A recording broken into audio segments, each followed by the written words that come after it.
This crown is supposed to be the highest symbol of honor and authority, but here it becomes an instrument of pain and ridicule. But these thorns are also recalling the curse of Genesis 3. See, in this twisted coronation, Jesus bears not only a mock crown, but the curse of sin upon himself.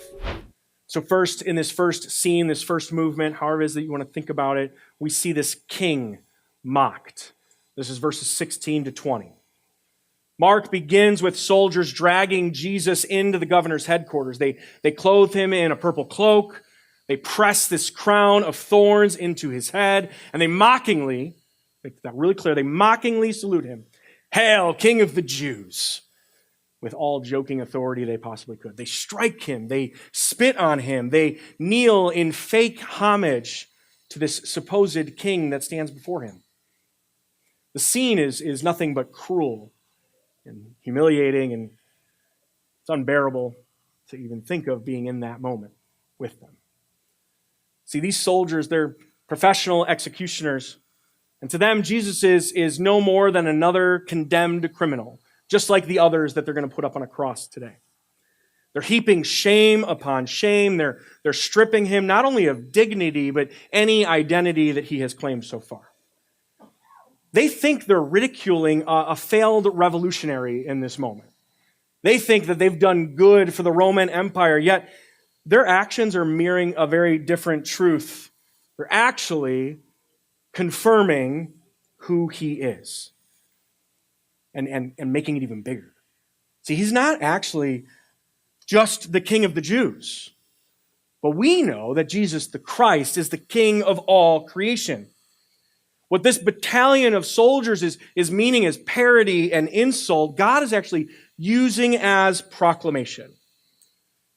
See, we've seen it all through the book of Mark so far. We've seen contrast and irony used all over the scriptures by this author. He's using irony to make his point again, right? Earlier, demons identified Jesus correctly when religious leaders were completely missing him. And now, here the mockers are acting out a full-blown military coronation. They called an entire battalion to come and be a part of this. The robe, the crown, the kneeling, every detail is actually meant as an insult, but every detail is actually declaring his kingship through this whole process. That is what it means for Jesus to be king.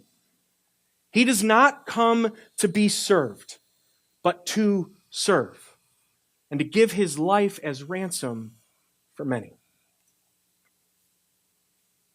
Pause for a moment and consider the crown of thorns and what it represents. We immediately want to point to the pain, right? Of course. You can't imagine having something pushed down that is just pulling apart our scalp. This crown is supposed to be the highest symbol of honor and authority, but here it becomes an instrument of pain and ridicule. That's always what our minds go to. But these thorns are also recalling the curse of Genesis 3. That the ground will bring forth thorns and thistles because of sin. See, in this twisted coronation, Jesus bears not only a mock crown, but the curse of sin upon himself. And this crown is representing that of thorns. The sin is literally sitting upon his brow, the curse on his head.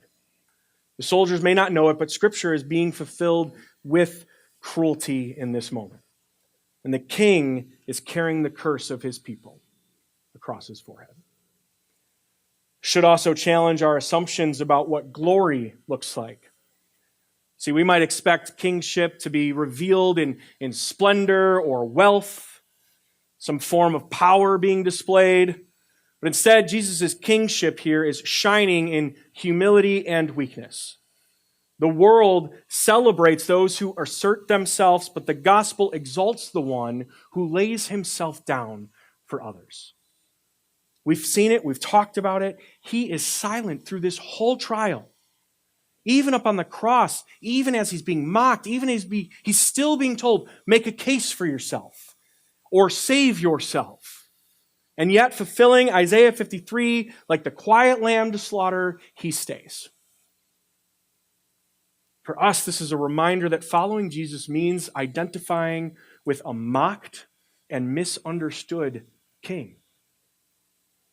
He was not even accepted in his own day as king of the Jews, let alone king of the world and all of creation. So for us today, we shouldn't be surprised when the world scorns our faith. If obedience looks foolish in the world's eyes, or if our loyalty to Christ brings ridicule, that should be expected at this point in time. But we should take comfort even in mockery, because even in mockery, we're seeing it here, God reveals truth. When people dismiss Christ, they often say more than they realize. And for us, his crown of thorns reminds us that true glory comes through humility.